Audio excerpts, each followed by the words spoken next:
Feche os olhos suavemente, querido ouvinte. Respire fundo e solte devagar.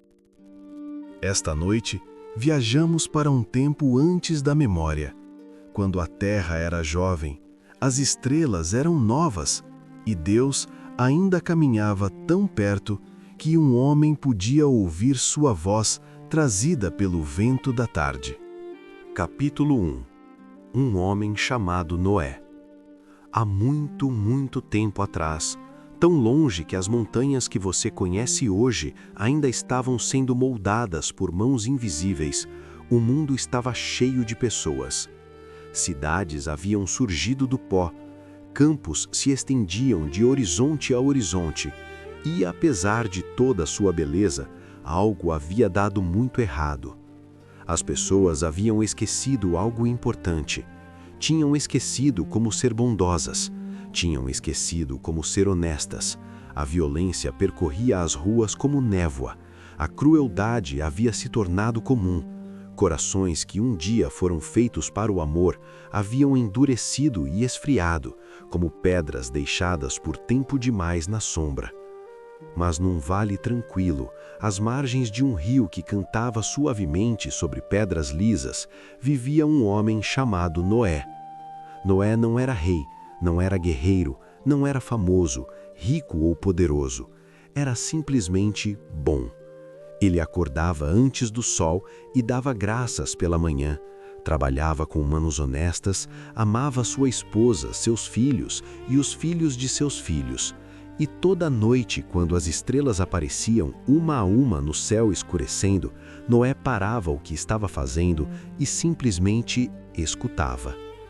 Noé era um homem justo e íntegro entre seus contemporâneos e andava com Deus.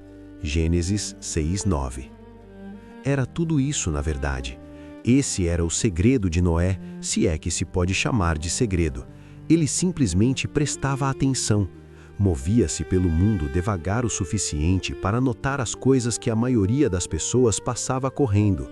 Um pássaro pousando num galho, o cheiro da chuva antes que ela chegasse, a voz quieta que às vezes se agitava em seu peito como uma chama ao abrigo do vento. Noé tinha 3 filhos, Sem, Cam e Jafé. Eram homens crescidos agora, com suas próprias esposas, com braços fortes e risos altos e todo o maravilhoso barulho de uma família. E nas noites em que toda a família se reunia, quando o fogo ardia e alguém contava uma história, Noé olhava ao redor para todos eles e sentia algo tão pleno que quase doía. Ele não sabia o que viria à frente, ainda não, mas a voz estava prestes a falar. Capítulo 2. A voz no silêncio. Chegou certa noite, quando o vale estava quieto, e o único som era o rio distante. Noé havia saído para olhar o céu, algo que fazia com frequência, quase sem pensar, da mesma forma que algumas pessoas cantarolam para si mesmas. As estrelas estavam muito brilhantes, o tipo de brilho que faz você se sentir pequeno da melhor maneira possível. Pequeno e acolhido, como uma criança aninhada contra alguém maior e mais forte do que você mesmo. E então, não em trovão, não em relâmpago, mas da forma como as coisas reais costumam chegar, quietamente, simplesmente, inequivocadamente, Deus falou. A terra está cheia de violência, e isso me entristece profundamente. Mas você, Noé, eu vi seu coração, vi a maneira como você caminha, e por isso vou lhe dizer algo, vou lhe pedir algo, e preciso que você confie em mim. Baseado em Gênesis 6:13-18. Você consegue imaginar estar ali, sob todas aquelas estrelas, e ouvir isso? Não exatamente com seus ouvidos, mas com algo mais profundo, algo no seu peito ou atrás dos seus olhos, o tipo de certeza que não pode ser discutida. Noé ficou muito quieto por um longo momento. Então disse, e esta é talvez a coisa mais importante que ele jamais disse, simplesmente sim. Isso é fé, querido ouvinte.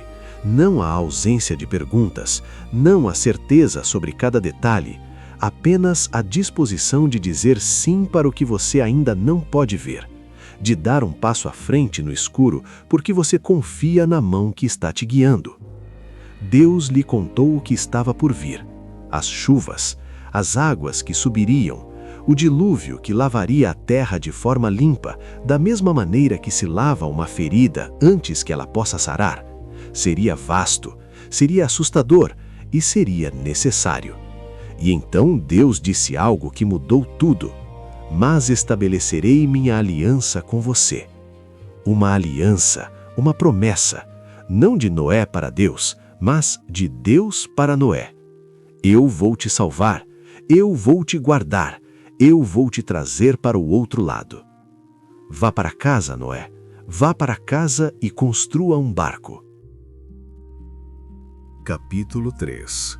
A construção da arca. Agora, é aqui que a história pede que você faça algo que exige certa coragem. Porque Noé não guardou isso para si mesmo. Ele foi para casa e contou para sua família. E então, na manhã seguinte, começou a construir. A arca era enorme, mais comprida que um quarteirão de cidade. Alta como um prédio de 4 andares. Deus deu a Noé as medidas, o projeto, os detalhes, e Noé seguiu cada um com cuidado. Madeira de cipreste, disse Deus. 3 andares, quartos dentro de quartos, uma porta na lateral, uma janela no topo para deixar entrar a luz. Os filhos de Noé trabalhavam ao seu lado. Sua esposa trazia comida e água e limpava a serragem de seu cabelo. Dia após dia, semana após semana, mês após mês. O som das marteladas ecoava pelo vale. O cheiro de madeira recém-cortada flutuava na brisa. E os vizinhos vieram ver. No início estavam curiosos, depois confusos, depois divertidos. Então, à medida que os meses se tornavam anos e o grande casco de madeira subia mais alto e mais largo e mais impossível, eles riram. Alguns atiraram coisas. A maioria balançou a cabeça e foi embora. E Noé continuou construindo. Ele não discutia, não se explicava mais de uma vez, não esperava permissão, aprovação ou compreensão. Ele simplesmente fazia o que precisava ser feito. Martelava o próximo prego, moldava a próxima tábua, calafetava a próxima emenda com piche, pressionando-o na madeira com suas mãos ásperas, certificando-se absolutamente certo que aguentaria. Há algo de belo nisso, não é? Numa pessoa que simplesmente faz a coisa que lhe foi dada para fazer, quietamente, fielmente, dia após dia, sem precisar que mais ninguém entenda o porquê. Noé estava construindo algo que o mundo nunca havia visto antes. Estava construindo para um dilúvio que o mundo nunca havia experimentado antes. E a cada dia que construía, ele dizia, sem palavras: eu acredito, eu confio, não tenho medo. A arca levou muitos anos para ser concluída. Quando ficou pronta, era a maior coisa que alguém naquele vale jamais havia construído. Ela ficava no chão seco como uma grande criatura adormecida, esperando, paciente, pronta. E então um dia Deus falou novamente: agora, Noé, leve sua família, leve os animais, entre. Capítulo 4. 2-2. O que aconteceu a seguir é uma das coisas mais maravilhosas em toda a Escritura, e quero que você feche os olhos e visualize, se ainda não fez. Eles vieram das florestas e das montanhas, das savanas e dos pântanos, dos lugares onde o homem nunca havia pisado. Vieram caminhando e gingando e deslizando e pisando macio pela terra. Vieram em pares, macho e fêmea, 2 a 2, atraídos por algo além do instinto, além de explicação. Os grandes elefantes cinzentos, tão antigos e sábios, seus passos fazendo o chão tremer suavemente. Os leões, calmos como gatos ao sol, com as caudas balançando gentilmente. Os cervos com seus olhos castanhos e macios, os pássaros em seus milhares, andorinhas e águias e os pequenos e redondos que dormem em sebes, chegando em nuvens farfalhantes e iridescentes. As tartarugas chegaram muito devagar, os coelhos foram rápidos, as girafas tiveram que curvar um pouco seus longos pescoços na porta. Os ratos encontraram seu caminho pelos cantos, as pombas se acomodaram nas vigas e piscaram seus olhos âmbar. E cada um deles veio não porque Noé os chamou, mas porque Deus os enviou. Porque Deus já estava agindo, muito antes de Noé ver a primeira nuvem no horizonte. Noé e seus filhos os guiaram gentilmente para dentro, certificando-se de que cada criatura encontrasse seu lugar. Feno foi colocado, água foi preparada. A grande porta, larga como um celeiro, forte como a fé, se abriu para recebê-los a todos. E por último, entraram Noé, sua esposa, Sem, Cã e Jafé com suas esposas. 8 pessoas, e os animais do mundo inteiro, juntos, na escuridão do ventre do barco, esperando. A Escritura diz algo quase terno aqui. Ela diz: então o Senhor fechou a porta atrás dele. Gênesis 7:16. Deus fechou a porta, não Noé. Deus o fez, como se dissesse: eu cuido de você, eu te selei aqui dentro. Nada passa por essa porta que eu não permita. Você está seguro, você está guardado, você é meu. Estava quieto dentro da arca. Os animais haviam se acomodado. Alguém estava respirando profundamente por perto. Lá fora, o primeiro trovão cruzou o céu como um passo lento. E então, a chuva começou. Capítulo 5. 40 dias de chuva. Não começou suavemente. A chuva caiu em grandes cortinas cinzentas, varrendo a terra como se o próprio céu tivesse se partido. Rios transbordaram suas margens, lagos engoliam suas praias. O chão que havia sido tão seco e rachado pelo calor do verão, bebia e não conseguia acompanhar o que caía.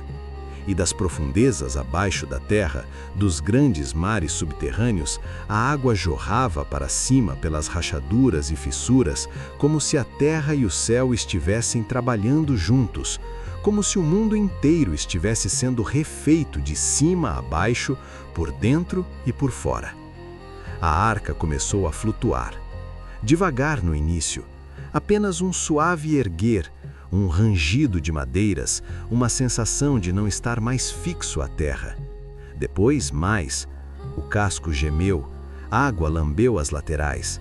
E então, a arca estava flutuando, movendo, virando lentamente num mar que não tinha praias. Você consegue imaginar aquela noite? A escuridão lá fora absoluta, a chuva martelando a madeira acima, os animais quentes e respirando ao redor, a família de Noé aconchegada perto e o próprio Noé, talvez sentado muito quieto, olhos fechados, coração firme como um tambor. Ele estava com medo? Claro que estava com medo. Era humano, mas não estava avassalado, porque medo e fé podem coexistir. Na verdade, eles quase sempre coexistem. A fé real não é a ausência do medo, é a escolha de confiar mesmo enquanto treme. E então Noé tremeu e confiou, e a arca aguentou. 40 dias e 40 noites a chuva caiu.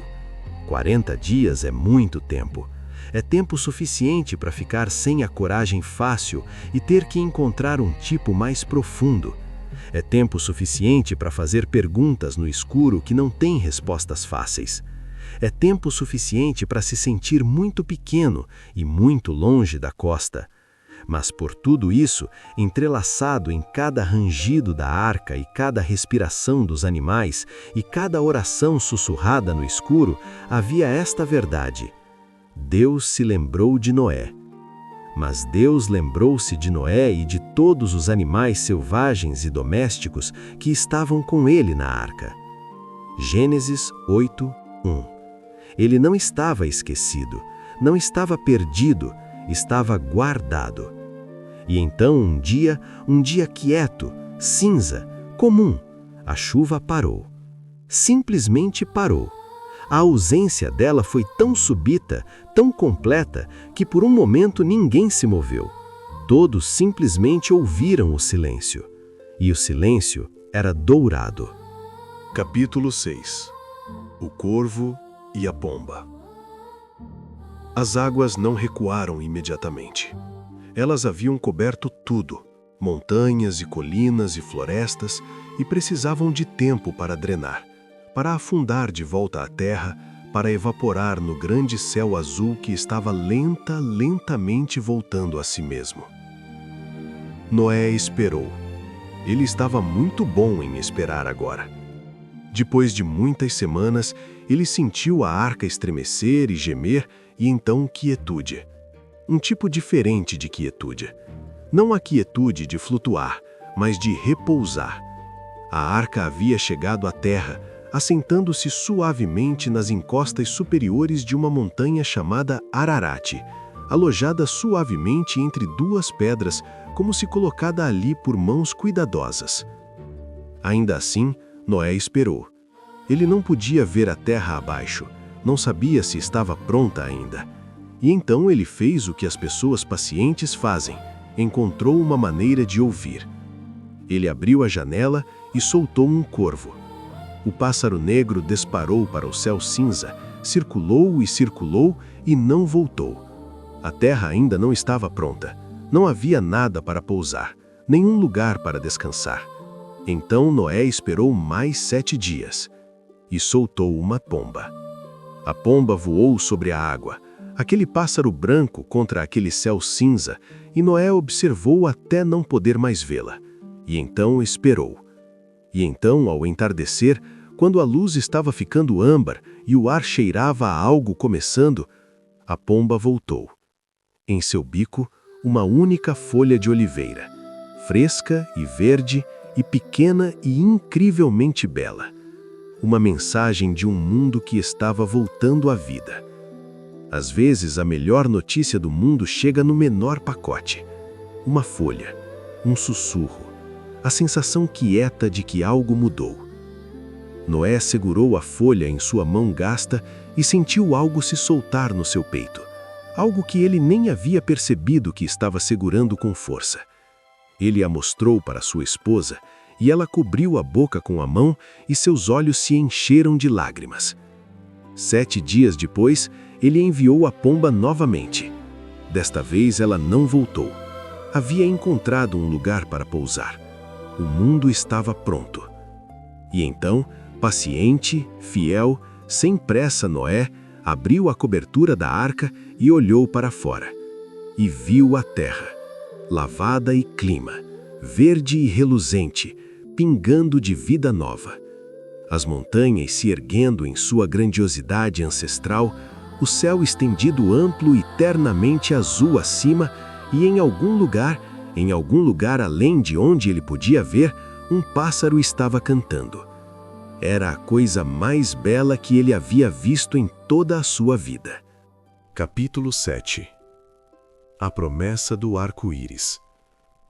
Então Deus falou novamente: Saia, Noé, traga sua família, traga cada criatura viva, deixe-os ir livres, deixe-os encher a terra. E a grande porta foi aberta.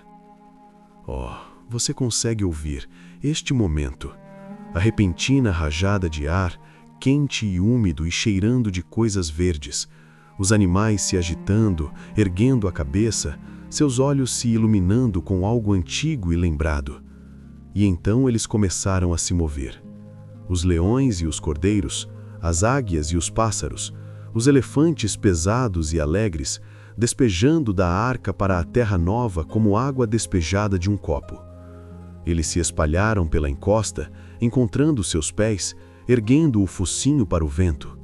Os pássaros explodiram para cima em grandes espirais giratórias.